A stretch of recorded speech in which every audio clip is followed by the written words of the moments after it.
రెడ్డమ్మని cycle మీద తీసుకెళ్తారా?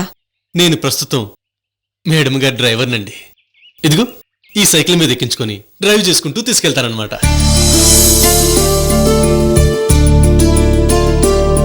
Driver మగుండండి.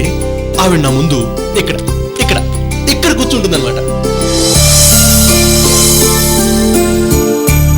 100 కోట్ల ఆస్తికి యజమానురాలైన ఆవిడ్ని ఆవిడ దగ్గరే పనిచేసే వర్కర్ అలియాస్ భర్తనైన నేను ఇదిగో ఈ సైకిల్ మీద ఆఫీస్కి తీసుకెళ్తానన్నమాట. హాలీవుడ్ లోను, బాలీవుడ్ లోను, టాలీవుడ్ లోను ఏ సీరియల్లో జరిగింది మా ఇద్దరి మధ్య జరుగుతుందన్నమాట. ఈ ఎండలో అలా వెళ్ళటం ఎందుకండి? మేము వద్దని రెడ్డమ్మకు చెప్తామని. అయ్యో అంత మాట అనకండి. ఆకాశం ప్రశాంతంగా ఉంది. పక్షులు తమ పనులు తాము చేసుకుంటూ వెళ్ళిపోతున్నాయి. 6 గంటల కరెంటు కోతైనా ప్రజలు భరించి ఇన్వర్టర్లు పెట్టుకుని ప్రశాంతంగా గడుపుతున్నారు. పెట్రోల్ ధరలు 5 రూపాయలు పెంచేసి 1 రూపాయి తగ్గించేస్తే అల్ప సంతోషంతో ప్రజలు ఎప్పట్లాగానే రెగ్యులర్ గా పెట్రోల్ కొట్టించుకుంటున్నారు.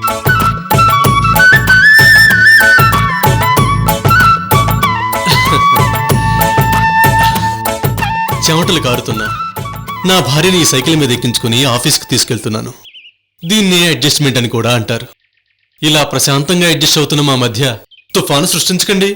ఈ సైకిల్ వద్దని అనకండి.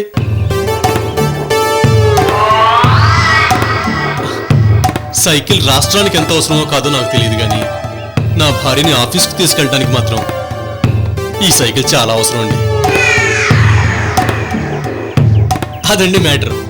అయ్యో బాబోయ్, సైకిల్ ఎందుకు అన్నందుకు ఎంత ఉపన్యాసం ఇచ్చారు సూర్య గారు. భలేవారండి. పేదవాళ్ళకి, మధ్యతరగతి వాళ్ళకి ఈ సైకిల్ కొండంత అండండి. ఎన్ని స్కూటర్లు వచ్చినా, కార్లు వచ్చినా సైకిల్ కొట్టింది లేదండి. ఇండియాలో అన్ని వెహికల్ సేల్స్ కన్నా సైకిల్ సేల్సే ఎక్కువ అండి. రెడ్డమ్మ పైన ఉన్నట్టుంది. మీరు వచ్చినట్టు రెడ్డమ్మకు తెలిసినట్లేదు. లోపలికి రండి, జ్యూస్ తాగి వెళ్తురు గాని. రండి. ఏమండి రెడ్డి గారు, మీ ఇద్దరికి దండం పెడతాను. మాకిక్కడ ఇలాంటి మర్యాదలు ఏమీ ఉండవండి. ఇదిగో ఇది చూడండి, ఇది ఎల్ఓసి అండి, లైన్ ఆఫ్ కంట్రోల్ అండి. అది దాటాననుకో ఇరు పక్షాల బ్రిగేడియర్ మీటింగ్స్, ఐక్యరాజ్య సమితి శాంతి చర్చలు ఇవేమీ ఉండవండి. నా మీద డైరెక్ట్ గా అణుబాంబు అటాకే 3వ ప్రపంచ యుద్ధం వచ్చేస్తండి. రెడ్డి గారు, ఇక జ్యూస్ తాగాననుకోండి సునామీని మించిన జునామీ వచ్చేస్తుందండి. ప్లీజ్ అండి, నన్ను ఇలా ఉండనివ్వండి. భార్యమణి గారు, మీ ఇంటికి మీ మొగుడు గారి సైకిల్ వచ్చిందండి.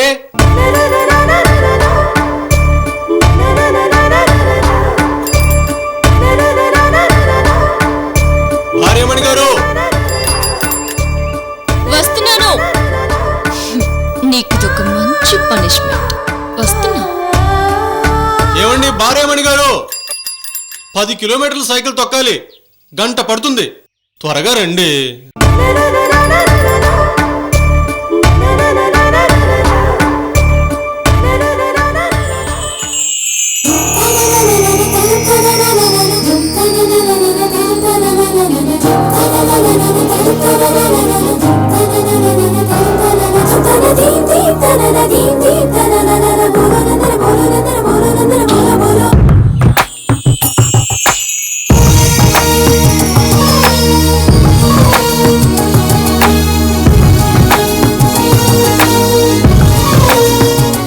ఏం లేదు రెడ్డి గారు, నేను కూడా ఆఫీస్కి ఆయనతో పాటు సైకిల్ మీద వెళ్తున్నాను.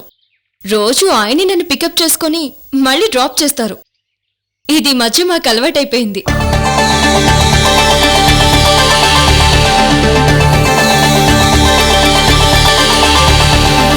నీకేమేం కావాలో దగ్గరుండి చూసుకోమని నీలంబరికి చెప్పాను రెడ్డి గారు. అది రెడ్డి గారు, మీరు ఊరు వెళ్తున్నారు కదా, మళ్ళీ తొందరగా వచ్చేయండి. ప్రియాంకని మాత్రం ఇక్కడే ఉంచండి. అలాగే రెడ్డమ్మ. ప్రియాంక, నీకు కావాల్సినవన్నీ నీలంబరి చూసుకుంటుంది. ఏదైనా అవసరమైతే నాకు ఫోన్ చేయి. ఏమండి ప్లీజ్ అండి, మీరు మాత్రం ఫోన్ చేయకండి. మీరు ఫోన్ చేసిన ప్రతిసారి ఆవిడని ఎక్కించుకుని తొక్కటం నా వల్ల కాదు.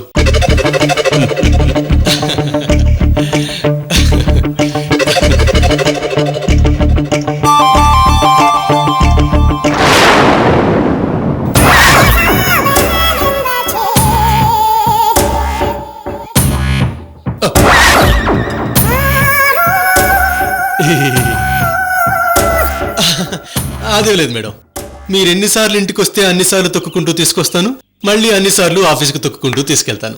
No problem. అది కాదు రెడ్డమ్మ, సైకిల్ మీద వెళ్లి సూర్యగారిని అంత కష్టపెట్టకుండా నీ కారులో వెళ్ళొచ్చు కదా. అయ్య బాబోయ్, అడగొద్దని చెప్తే రెడ్డి గారు అదే అడిగేశారు. ఇప్పుడు మేడం గారి రియాక్షన్ ఎలా ఉంటుందో ఏమో. ఏం లేదు రెడ్డి గారు, ఇలా సైకిల్ మీద స్లోగా వెళితే మా శ్రీవారితో ఎక్కువగా కబుర్లు చెప్పుకోవచ్చు కదా, అందుకే మేమిలా సైకిల్ మీద వెళ్తున్నాం. మా ఇద్దరి మధ్య అంత అండర్స్టాండింగ్ ఉంది రెడ్డి గారు. మేడం గారు ఎంత పెద్ద కథలు లేశారు. ఏం సూర్య, అంతే కదా? అంతే. వెళ్ళొస్తాం రెడ్డి గారు. అలాగే సూర్య గారు. ఒక్క నిమిషం మేడం.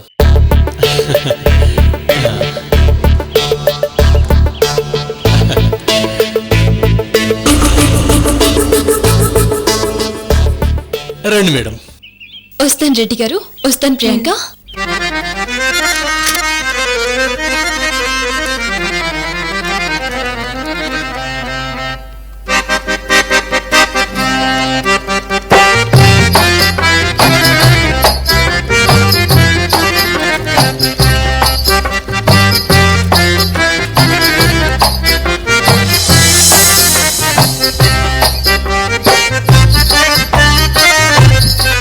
అన్నయ్య, సూర్య గారు భలే ఫన్నీగా మాట్లాడతారు కదా. నువ్వు చెప్తే ఏంటో అనుకున్నాను కానీ ఈ భార్యాభర్తలు భలే వాళ్ళు, ఒకరిని మించిన వారొకరు. అవునమ్మా, ఒక పక్క తన బిడ్డను దాచి తనకేం తెలీదన్నట్టు ఆ సూర్యనారాయణ నాటకాలు ఆడుతున్నారు. ఇంకో పక్క సూర్యనారాయణ అంతు తేల్చాలని కావాలని అతని సైకిల్ మీద వెళ్తూ అతనికి రెడ్డమ్మ చెమటలు పట్టిస్తోంది. ఇద్దరిది భలే జోడి అమ్మా. ఏమైనా వీళ్ళిద్దరూ మేడ్ ఫర్ ఈచ్ అదర్ అన్నయ్య. నాకెందుకు వీళ్ళిద్దరూ ఇలా ఉన్నారంటే ఒకరి మీద ఒకరికి చాలా ప్రేమ ఉందేమో అనిపిస్తుంది అన్నయ్య. నాకు అంతే అనిపిస్తోంది ప్రియాంక. ఎందుకంటే మన రెడ్డమ్మకి భర్త మీద ఎంతో ప్రేముంటే గాని అలా చెయ్యదు. ఎంత భర్తని ఏడిపించాలనుకున్నా అంతసేపు భర్తతో అలా సైకిల్ మీద తను వెళ్తుందా? తనకి తెలియకుండానే మన రెడ్డమ్మ తన భర్త సూర్యనారాయణ మీద ప్రేమను పెంచుకుంది. అవునన్నయ్య, నువ్వు చెప్పేది నిజమే. సరేనమ్మా, నువ్వు ఈ భార్యాభర్తల గొడవలు ఇల్లి కజ్జాలు చూసి బాగా ఎంజాయ్ చేయి. నేను మాత్రం కడపకు వెళ్ళొస్తాను. అలాగే అన్నయ్య, జాగ్రత్త.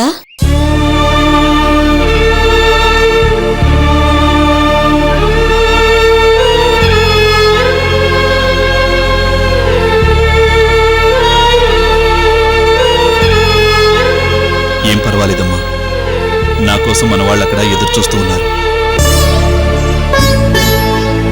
ప్రియాంక, నువ్వు మాత్రం మనసులో ఏ టెన్షన్ పెట్టుకోకుండా హ్యాపీగా ఇక్కడే ఉండు.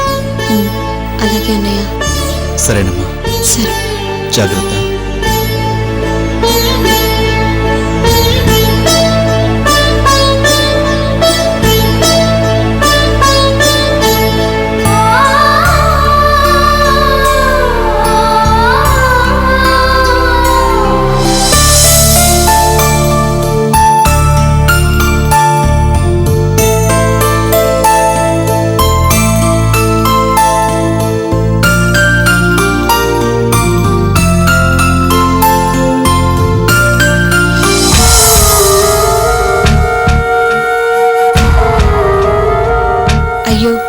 అశ్విని పెయింటింగ్ బ్యాగ్ అనుకుంటా, నా దగ్గర ఉండిపోయింది.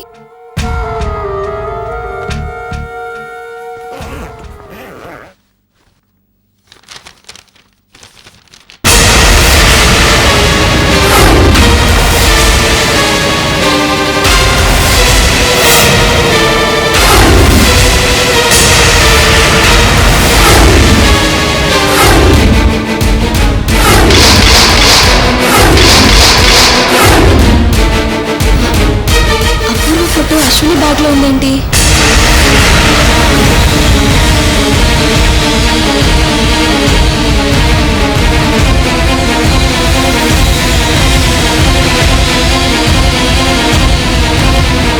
అసలు అపూర్వకి అశ్వినికి సంబంధం ఏంటి?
అశ్విని,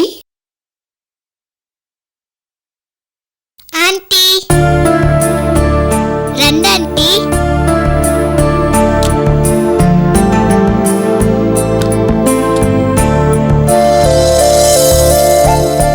నీకిప్పుడు ఎలా ఉందమ్మా?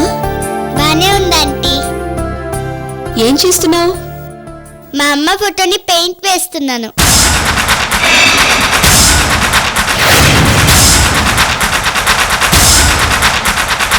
ఏంటి, మీ అమ్మ ఫోటోని పెయింట్ వేస్తున్నావా? అవునంటీ.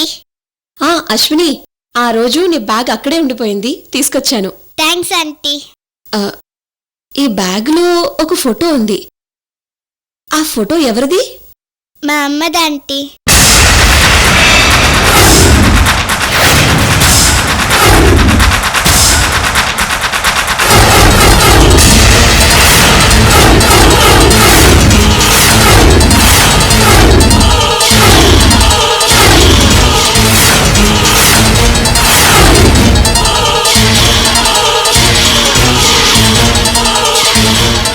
ఏంటి, మీ అమ్మదా?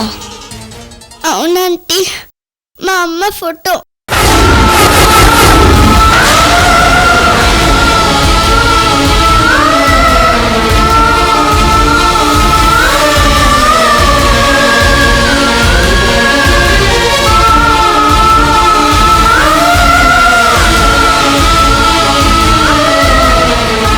మీ అమ్మ? అవును, మా అమ్మ ఆంటీ.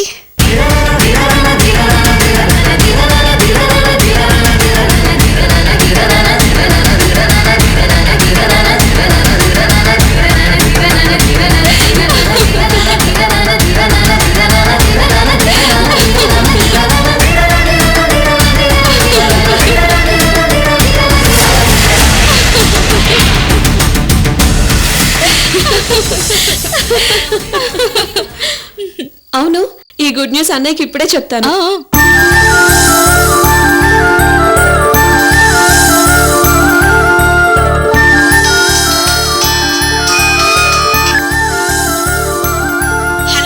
హలో అన్నయ్య, కంగ్రాట్స్. ఏంటమ్మా విశేషం? అన్నయ్య, అదేంటో చెప్పుకో చూద్దాం.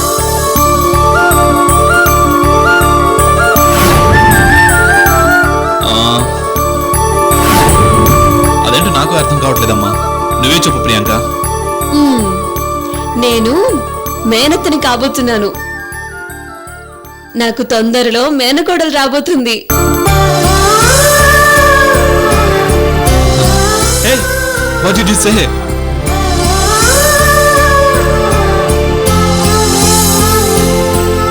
Hey, ఏమన్నా? I just can't believe it. What did you say? నువ్వు తండ్రివి కాబోతున్నావు అన్నయ్య.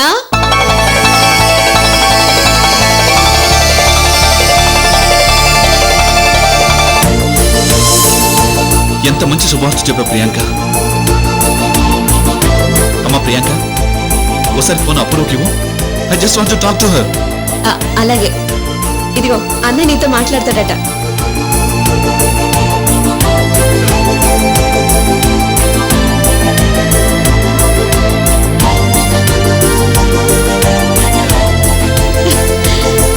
అన్నయ్య, అపూర్వ సిగ్గుపడిపోతుంది. ఓ మై గాడ్, అపూర్వ సిగ్గు కూడా పడుతుందా? అపూర్వ, నీకు సిగ్గు కూడా ఉందా అని అన్నయ్య అడుగుతున్నాడు.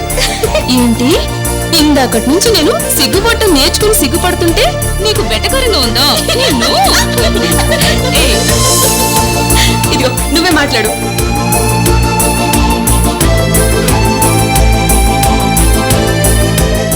Hello, congratulations to you and me. I'm very happy.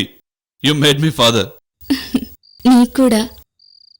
నీకు మరీ తొందర ఎక్కువ జగ్గు. అప్పుడు నన్ను అమ్మని చేసేసావు. ఏయ్, నువ్వు నన్ను చేయలేదా తండ్రిని? జగ్గు, నువ్వేమో న్యూజెర్సీలో ఉన్నావు, నేనేమో న్యూయార్క్లో ఉన్నాను. త్వరగా వచ్చేయి, ఈ అకేషన్ని సెలబ్రేట్ చేసుకుందాం.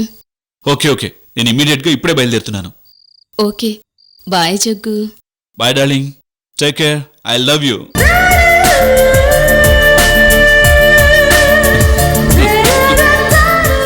పోదు. ఈ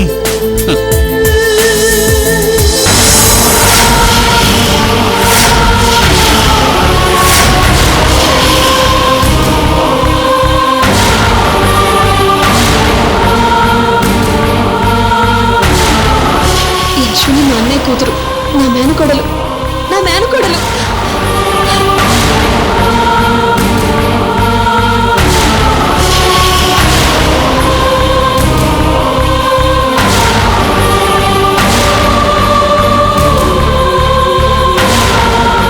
ఏంటంటీ? ఏం లేదమ్మా, నువ్వు ప్రాణాలు కాపాడింది అసలు ఎవరివో తెలుసా? ఎవరు అంకుల్వి? అంకుల్ కాదమ్మా, నీ కన్న తండ్రమ్మా, నీ కన్న తండ్రి.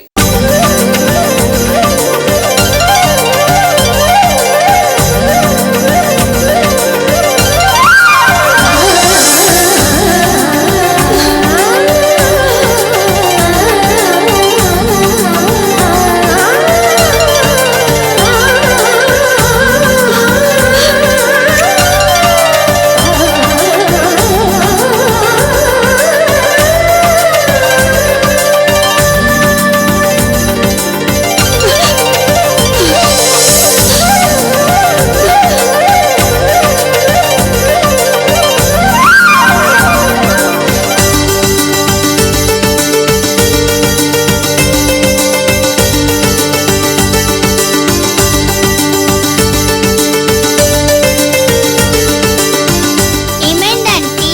ఏంటా కన్నీళ్ళు? ఇవి కన్నీళ్లు కాదమ్మా, ఆనంద బాష్పాలు, ఆనంద బాష్పాలు. అవును, ఐశ్వర్య గారు ఎక్కడా? ఆంటీ ఆఫీస్కి వెళ్ళారు. మీ మమ్మీ ఎక్కడా? ఒకసారి మమ్మీని పిలుస్తావా? నేను మీ మమ్మీని అర్జెంటుగా చూడాలి. ఎక్కడ మీ మమ్మీ? మీ మమ్మీ ఎక్కడా?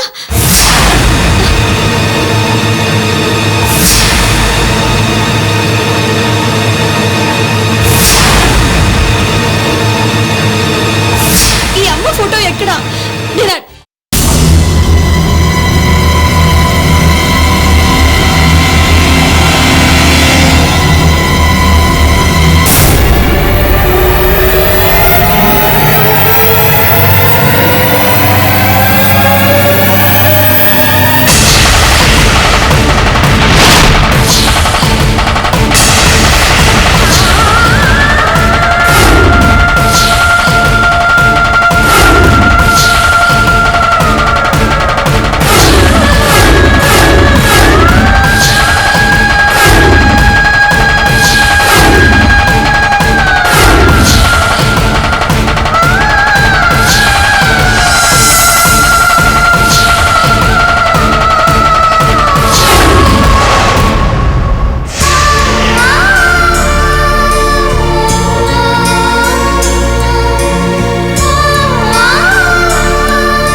చనిపోయిందంటే చనిపోయింది.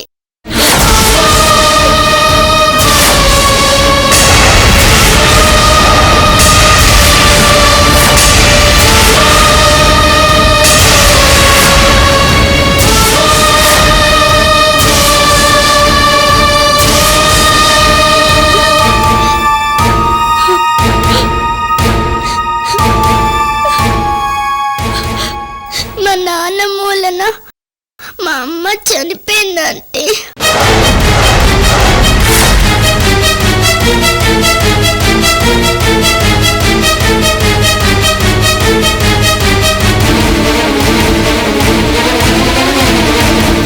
మా నాన్న మా అమ్మని చంపేశారు అంటే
వాళ్ళిద్దరి జాతకం ప్రకారం ఇక జీవితంలో వాళ్ళిద్దరూ కలవరు. మీ అన్నయ్య జాతకాన్ని మాత్రమే ఇంట్లో ఉంచి మీ వదిన జాతకాన్ని బయట తగలబెట్టారు.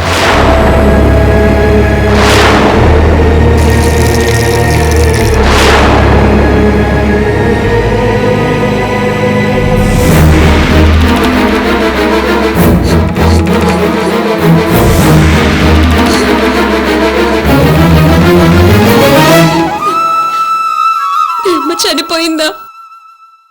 మీ అమ్మ చనిపోయిందా? మీ అమ్మ అంటే అపూర్వ చనిపోయిందా? అపూర్వ చనిపోయిందా?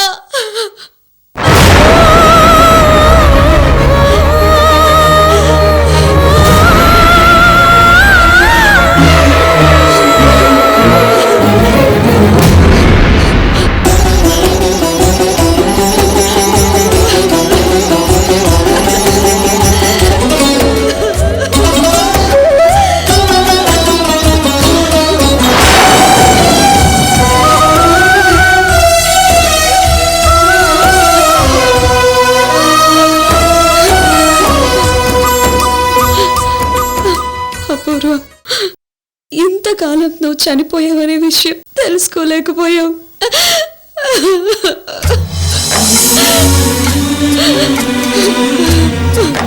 మా అందరినీ వదిలి దూరంగా వెళ్ళిపోయావా అపూర్వ?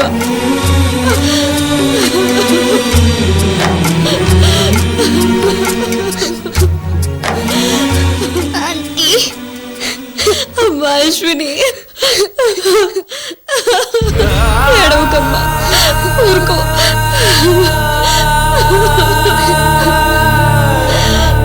ఊరుకోమ్మా, ఊరుకో.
విషయం తెలుసుకోవడానికేనా?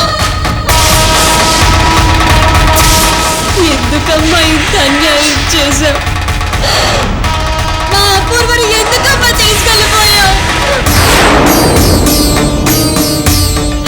అన్నయ్య అపూర్వలను కలపాలని ఎన్ని కలలు కన్నాను.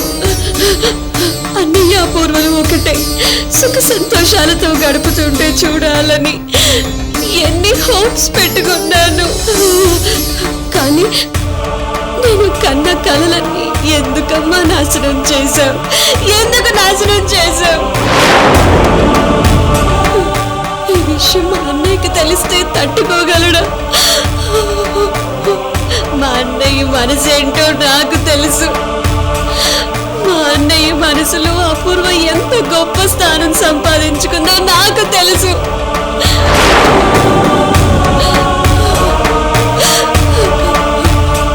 కేవలం అపార్థాలతో అన్నయ్య అపూర్వ మీద కోపంగా ఉన్నాడే కానీ అపూర్వ చనిపోయిందని తెలిస్తే అసలు తట్టుకోగలడా?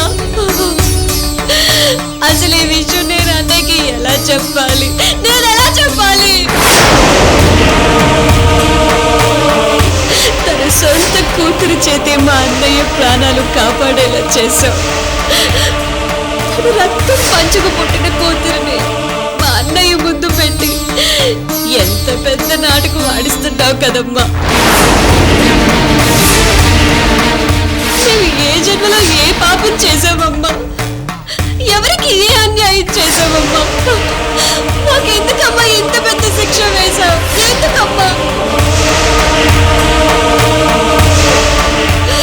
అయ్యో అమ్మా, నాకంటే మా అన్నయ్య మనసు ఎంతో బాగా అర్థం చేసుకున్నది అపూర్వ.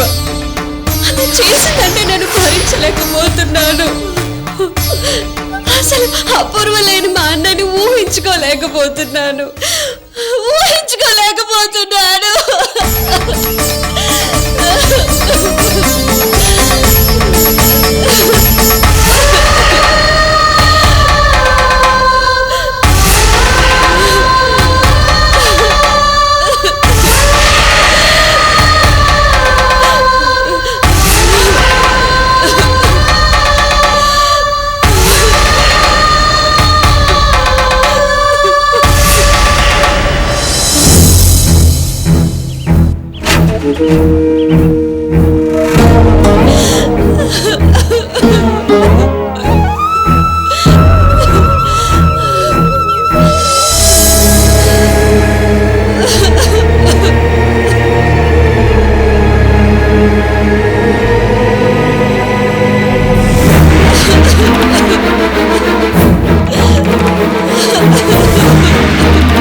ప్రియాంక ప్రియాంక ప్రియాంక ప్రియాంక ప్రియాంక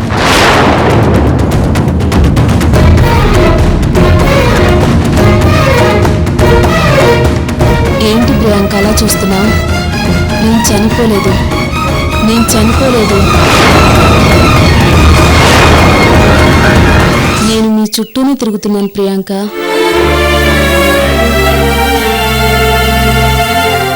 మీ అన్నయ్య చుట్టూనే తిరుగుతున్నాను. మీ అన్నయ్య అంటే నాకు ప్రాణం కదా ప్రియాంక.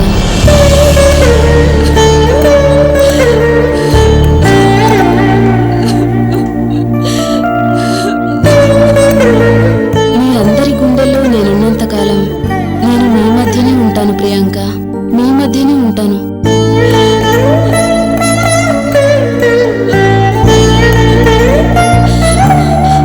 ప్రియాంక, నేను ఎలాగో మీ అన్నయ్యకి దగ్గర కాలేకపోయాను.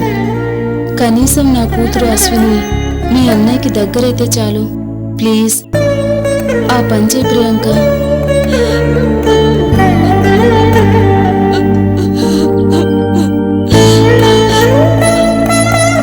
అలాగే అపూర్వ.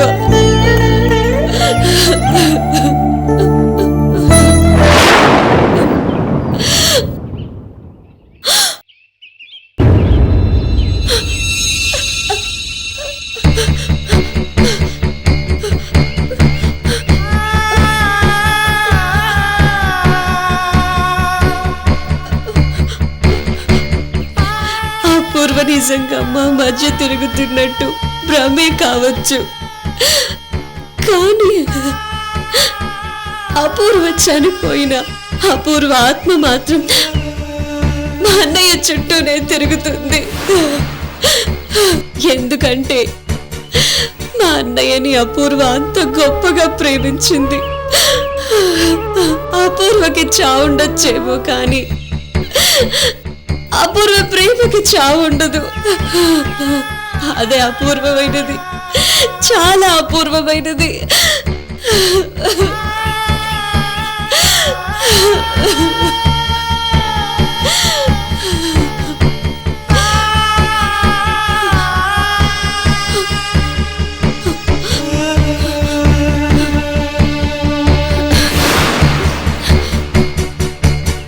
అపూర్వ చెప్పింది నాకు భ్రమలా అనిపించొచ్చు,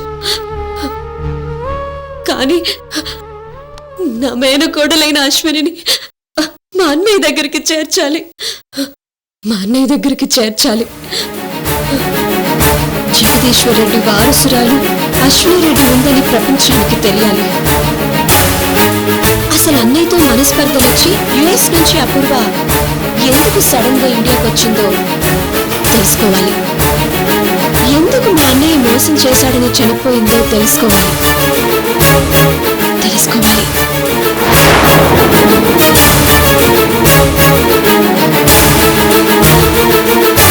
అన్నయ్యని అపూర్వని ఒకటి చేయాలన్న నా కల కరిగిపోయింది. కానీ వారి మధ్య వచ్చిన అపార్థాలనైనా చెరిపేయగలిగితే అది అశ్విని జీవితానికి ఒక దారి చూపించినట్టు అవుతుంది.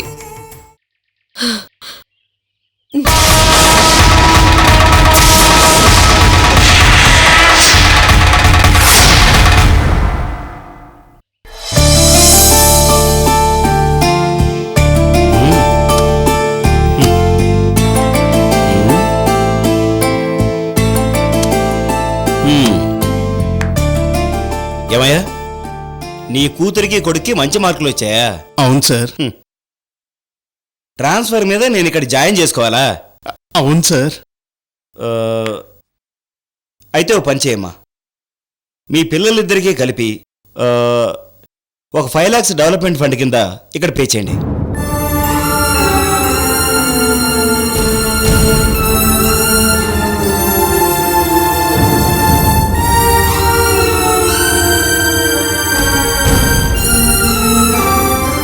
అలా కట్టావనుకో, మీ ఇంటికి మా స్కూల్ ఏసీ బస్సు వచ్చి మీ పిల్లల్ని ఎక్కించుకొని స్కూల్కి తీసుకొస్తుంది.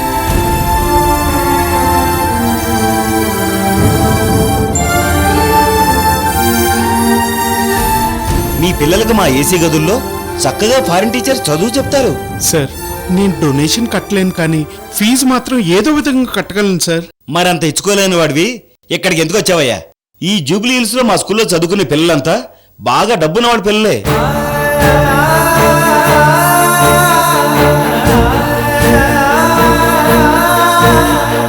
సార్, నేను చాలా పేదోడిని సార్.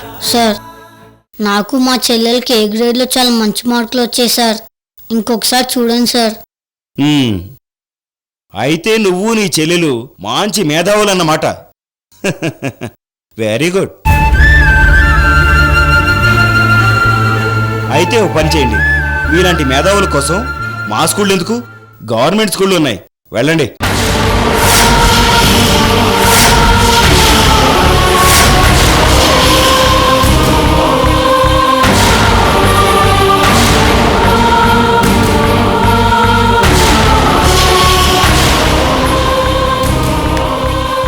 సార్ మా ఇద్దరు పిల్లలకి సీట్ ఇప్పించండి సార్. సార్ ప్లీజ్ సార్, మీకు దండం పెట్టండి సార్, మీకు కాళ్ళు పట్టుకుంటాను సార్. వీళ్ళు ఎవరు లోపల రానిచ్చారు? రానిచ్చారు, నా క్యాబిన్లోకి ఎవరు రానిచ్చారు? వీళ్ళు బయటికి వెళ్ళండి. సార్ ప్లీజ్ బాగా చదువుతారండి sir, please sir, sir sir please sir, పిల్లలు బాగా చదువుతారండి. బాబా టైం అంతా వేస్ట్ చేశారు.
ఏంటి, ఏం జరిగింది? ఏం లేదమ్మా, పిల్లలిద్దరిని ఈ స్కూల్లో జాయిన్ చేద్దామని తీసుకొస్తే మీలాంటి వాళ్ళకి ఈ స్కూల్ పనికిరాదు, గవర్నమెంట్ స్కూల్ పనికొస్తుందని గెంటేశారమ్మా. అత్తయ్య, డాడీ మాతో ఈ స్కూల్ వద్దు, మనకు అంత ఆర్థిక స్తోమత లేదని చెప్తూనే ఉన్నాడు, కానీ మేమే నాకు ఈ స్కూల్లో చదవడం చాలా ఇష్టం అత్తయ్య. ఏదో విధంగా ప్రిన్సిపల్కి నచ్చచెప్పి వీళ్ళని జాయిన్ చేద్దామనుకుంటే మనీ ఇంపార్టెంట్ అని బయటకు గెంటేశారమ్మా. ఏంటి, ఈ అలేఖ్య మేనల్లుడు మేనకోడల్నే బయటికి తోసేస్తారా? ఎంత ధైర్యం వాళ్ళకి! నువ్విక్కడే ఉండు, నేను చూసుకుంటాను. పదండి. ప్రిన్సిపల్ ఎక్కడా?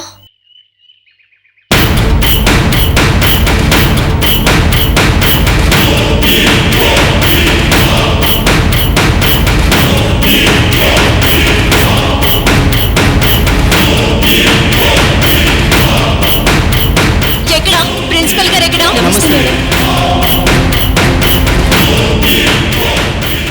అతనే అత్తయ్య మమ్మల్ని బయటికి గెంటింది.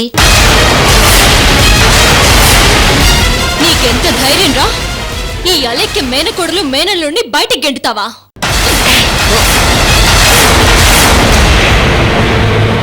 ప్రిన్సిపల్ గారే చెప్పారు మేడం. ఎక్కడ మీ ప్రిన్సిపల్? అటువైపు గదిలో ఉన్నారు అత్తయ్య. పదండ్రా.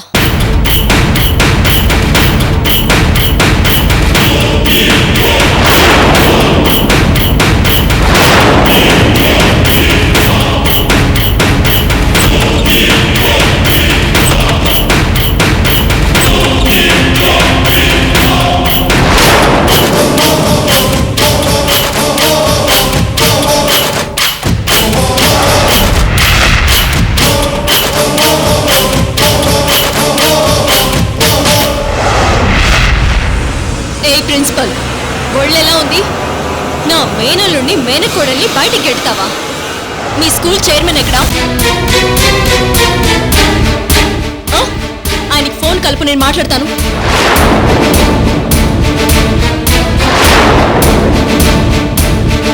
అయ్యో, వీళ్ళిద్దరూ మేనల్లుడు మేనగోళ్ళని నాకు తెలియదు మేడం.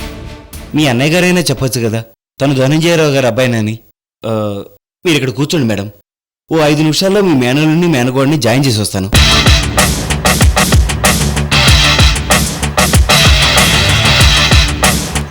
ఓకే, మీకు 5 నిమిషాల టైం మాత్రమే ఇస్తున్నాను. వెళ్ళండి, కూర్చోండ్రా.